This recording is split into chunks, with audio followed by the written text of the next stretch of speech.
Praise lord. యేసుక్రీస్తు నామములో శుభములు తెలియజేస్తూ పరిశుద్ధ బైబిల్ గ్రంథంలో 42వ కీర్తన 1వ వచనం అంటాడు, దుప్పి నీటి వాగుల కొరకు ఆశపడినట్లు దేవా నా ప్రాణము నీ కొరకు ఆశపడుచున్నది అంటాడు.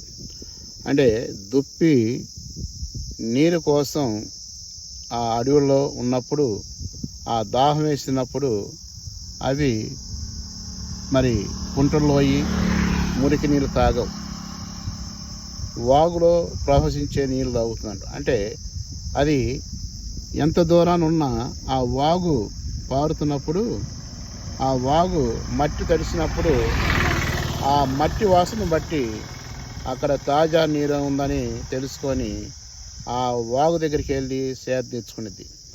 మనం కూడా ప్రభు బిడ్డలైన ఆరాధించేవారు మనం ఎంత దూరాన్ని ఉన్నా ప్రభు సన్నిధికి వెళ్ళాలి, ప్రభువుని ఆరాధించాలి.